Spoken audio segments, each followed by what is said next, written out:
श्री स्वामी समर्थ. तुम्हा सर्वांचं आपल्या यूट्यूब चॅनलवरती मी अगदी मनापासून स्वागत करते.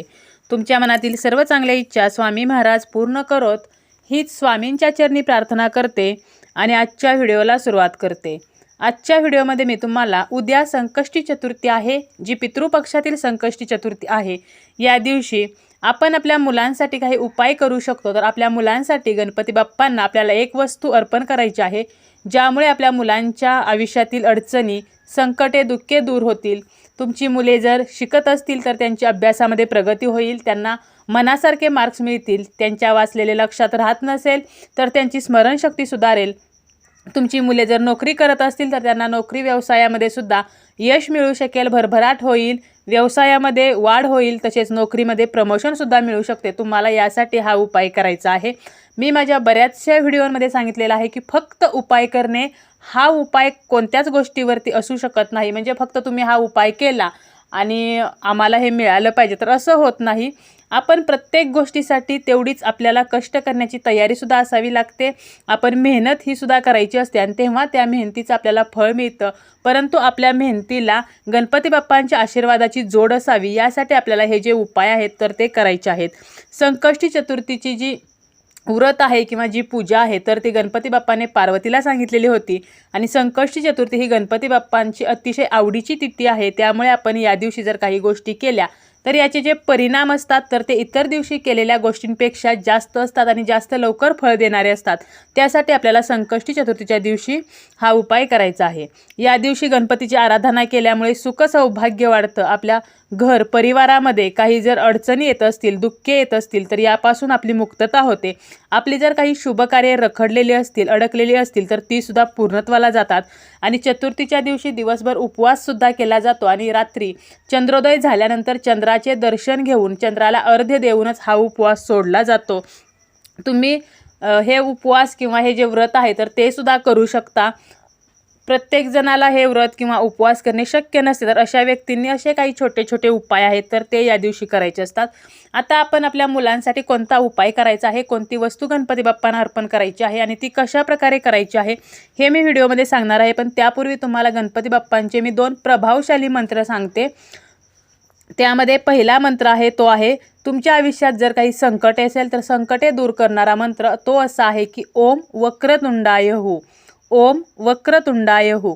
तुमच्या आयुष्यात संकटे असतील तर तुम्ही संकष्टी चतुर्थीच्या दिवशी याचा जास्तीत जास्त जप करू शकता आणि तुमच्या जीवनामध्ये आनंद यावा असे वाटत असेल तर त्यासाठी तुम्हाला ओम गम गणपते नमः, ओम गम गणपते नमः, तर या मंत्राचा जास्तीत जास्त जप हा संकष्टी चतुर्थीच्या दिवशी करायचा आहे. जास्त करणे शक्य नसेल तर किमान 1 माळ म्हणजे 108 वेळेला तरी तुम्ही हा मंत्र नक्कीच म्हणू शकता.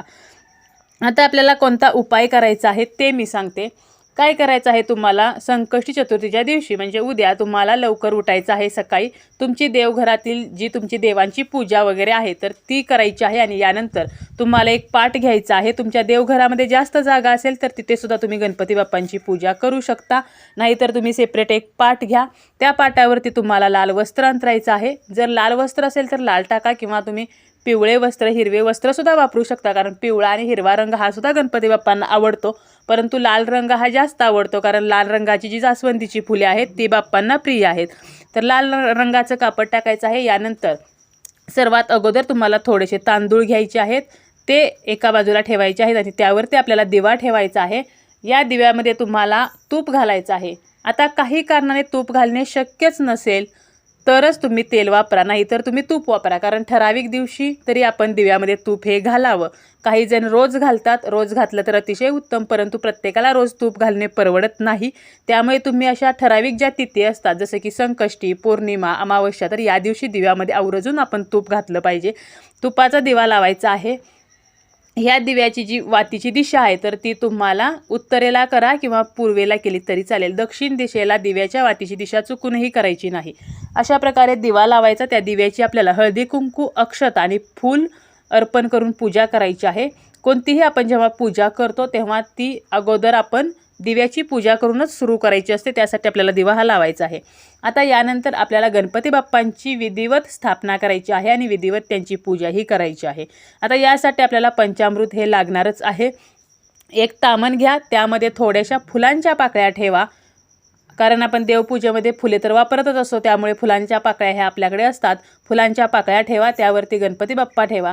आपण तांदूळ ठेवले तरी चालतील, पण प्रत्येक वेळेला काय होतं की आपण तांदूळ वापरतो आणि ते तांदूळ नंतर पक्षी खातेत असं नाही, किंवा आपण कुठेतरी ते पाणी जे अभिषेकाचं असतं ते एखाद्या झाडाला वगैरे घालतो आणि ते तांदूळ झाडाच्या तिथे तसेच पडून असतात. त्यामुळे तुम्ही फुलांच्या पाकळ्या वापरा, त्यावरती गणपती बाप्पांना ठेवायचं आहे. पळीने त्यांना तुम्हाला अभिषेक करायचा आहे. ओम गम गणपते नमः, ओम गम गणपते नमः. तर असं म्हणत तुम्हाला 21 पळ्या, जी आपल्याकडे छोटी पळी अभिषेकाची असते, तर त्या पात्राने आपल्याला 21 पळी स्वच्छ पाण्याने अभिषेक करायचा आहे. यानंतर पंचामृताने 21 पळी अभिषेक करायचा आहे आणि पुन्हा स्वच्छ पाण्याने 21 पळी. आता एवढा जर तुमच्याकडे वेळ नसेल तर तुम्ही 5 पळी स्वच्छ पाण्याने, 5 पळी पंचामृत, 5 पळी स्वच्छ पाण्याने असा अभिषेकसुद्धा करू शकता. परंतु आपण जेवढा जास्त अभिषेक करू तेवढं जास्त आपल्याकडून मंत्र हा म्हटला जातो, आणि जेवढा आपण मंत्र जास्त म्हणू तेवढं वातावरण जे आहे तर ते सुद्धा सकारात्मक होत असतं आणि त्याचे आपल्याला फळसुद्धा तेवढेच मिळत असते. असा हा अभिषेक करून झाल्यानंतर गणपती बाप्पांना स्वच्छ कपड्याने ती जी मूर्ती आहे तर ती आपल्याला कोरडी करायची आहे. आणि यानंतर तुम्हाला थोडेसे तांदूळ त्या पाटावरती ठेवा आणि त्या ठिकाणी ही गणपती बाप्पांची मूर्ती ठेवायची आहे. त्या मूर्तीला तुम्हाला हळदी कुंकू व्हायचं आहे. त्यानंतर अक्षता आणि फूल व्हायचं आहे. जास्वंदीची फुले व्हा, किंवा मग जास्वंदीचे फुले नसतीलच तर लाल रंगाची कोणतीही फुले किंवा झेंडूची फुले जरी अर्पण केली तरीही चालेल. आणि यानंतर 21 दुर्वा हे आपल्याला अर्पण करायचे आहेत. यानंतर तुम्हाला गणपती बाप्पांना तुम्ही खडे साखरेचा नैवेद्य ठेवू शकता, किंवा हा जो उपाय करायचा आहे तर यामध्ये आवर्जून आपल्याला गूळ आणि फुटाणे असा नैवेद्य. आपण बघा बाप्पांना गूळ खोबरे ठेवतो, परंतु हा जो आपण आपल्या मुलांसाठी उपाय करत आहोत तर या दिवशी आपल्याला, तुम्ही जर तुमच्या मुलांसाठी हा उपाय करत असाल तर फुटाणे आणि गूळ असा नैवेद्य तुम्हाला वाटीमध्ये गणपती बाप्पांना ठेवायचा आहे, तो दाखवायचा आहे. धूप दीपाने गणपती बाप्पांना ओवाळायचा आहे. आता ही झाली गणपती बाप्पांची विधिवत पूजा. यानंतर आपल्याला हा उपाय करायचा आहे. आता तुमच्याकडे जर तुमची मुले जवळ असतील तरी तुम्ही उपाय करू शकता. मुले जर शिक्षणानिमित्त, नोकरीनिमित्त परगावी असतील तरीही तुम्ही हा उपाय करू शकता. तुमची मुले जर इच्छुक असतील हा उपाय करण्यासाठी तर मुलांना तुमच्यासोबत बसवा. आणि या उपायासाठी लागणार आहे ते म्हणजे गूळ आणि फुटाणे, जे आपण नैवेद्य म्हणून ठेवलेलं आहे. त्यानंतर लागणार आहेत 5 दुर्वा. आपण ऑलरेडी 21 दुर्वा अर्पण केल्या आहेत. ह्या दुर्वा वेगळ्या आणि ह्या उपायासाठी 5 दुर्वा वेगळ्या लागणार आहेत.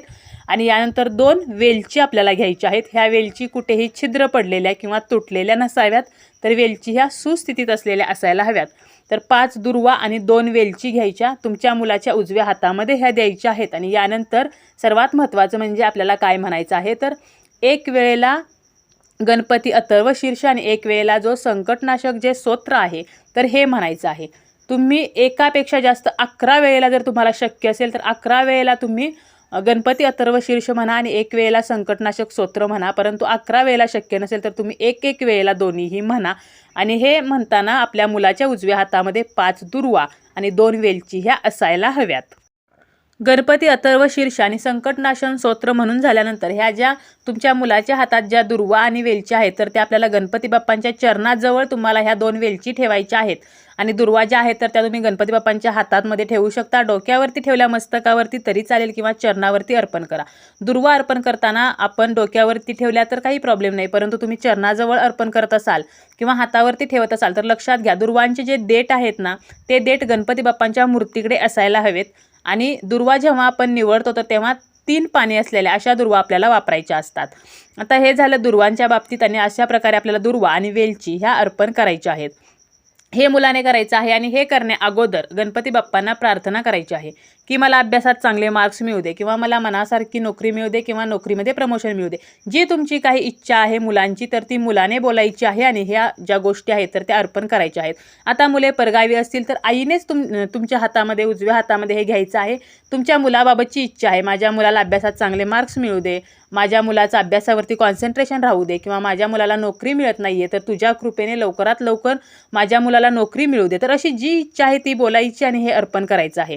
आता सर्वात महत्त्वाचा प्रश्न म्हणजे हे आपण अर्पण केलं खरं आहे, पण नंतर ह्या गोष्टींचं करायचं काय. तर तुम्हाला काय करायचं आहे, या गोष्टी त्या दिवशी, ज्या दिवशी संकष्टी आहे म्हणजे उद्या, दिवसभर गणपती बाप्पांजवळच असू द्यायच्या आहेत. आणि परवा उठल्यानंतर तुमची नित्यकर्मे, स्नान वगैरे आटोपायचं आहे. आणि त्यानंतर जेव्हा आपण पूजा जी असते गणपती बाप्पांची, तेव्हा आपण गणपती बाप्पांची मूर्ती आपल्या देवघरामध्ये ज्या ठिकाणी त्यांची जागा आहे त्या ठिकाणी ठेवणार असतो. तर त्याच वेळेला ह्या ज्या दुर्वा आहेत, आपण अगोदर ज्या 21 दुर्वा फुले वगैरे अर्पण केलेली असतात, तर हे तुम्ही निर्माल्यामध्ये विसर्जित करू शकता किंवा यातील काही दुर्वा 1 ते 2 दुर्वा तुम्ही तुमच्या तिजोरीमध्ये ठेवू शकता। यामुळे काय होतं, तर लक्ष्मी आपल्या घरामध्ये स्थिर राहते। तसेच ज्या मुलाने 5 दुर्वा अर्पण केलेल्या आहेत, त्यातील 2 दुर्वा ह्या मुलाच्या पॉकेटमध्ये ठेवा जर मुलगा नोकरी करणारा असेल तर, आणि अभ्यास करणारा मुलगा असेल तर त्याच्या पुस्तकामध्ये 2 दुर्वा ठेवायच्या आहेत। आणि ज्या वेलची 2 आहेत, तर त्यापैकी 1 वेलची ही मुलांच्या खोलीमध्ये एका बाजूला तुम्ही टेबलमध्ये सुद्धा ठेवू शकता आणि 1 वेलची ही मुलासोबत असायला हवी, म्हणजे मुलाची जी स्कूल बॅग आहे तर त्यामध्ये तुम्ही ठेवू शकता किंवा मुलाच्या पॉकेटमध्ये ठेवू शकता। आता मूल जरी लहान असेल तरीही तुम्ही हा उपाय करू शकता, मोठे असेल तरी करू शकता। आईने सुद्धा हा उपाय म्हणजे करता येतो, तसेच वडिलांनी केला तरी चालेल, आजी आजोबांनी केला तरी सुद्धा चालेल आणि मुलाने स्वतः केला तर अतिशय उत्तम। परंतु तुमची मुले तुमचं ऐकतच नसतील, त्यांचा या गोष्टीवरती विश्वास नसेल, बघा आजकालची मुलं अशा गोष्टी करायला नको म्हणतात, तर तुम्ही स्वतः हा जो उपाय आहे तर तो करू शकता। आणि ह्या ज्या वस्तू आहेत तर त्या मुलांच्या पॉकेटमध्ये सुद्धा आपल्याला ठेवायच्या आहेत, परंतु मुले स्वतःजवळ जर ठेवण्यास नकार देत असतील तर त्यांच्या खोलीमध्ये सुद्धा तुम्हाला हे ठेवायचं आहे। अशा प्रकारे हा उपाय नक्की करून पहा आणि पुन्हा पुन्हा प्रत्येक संकष्टी चतुर्थीला हा उपाय आपण जर केला तर नक्कीच आपल्या मुलांच्या ज्या काही अडचणी आहेत तर ते बाप्पा दूर करतात।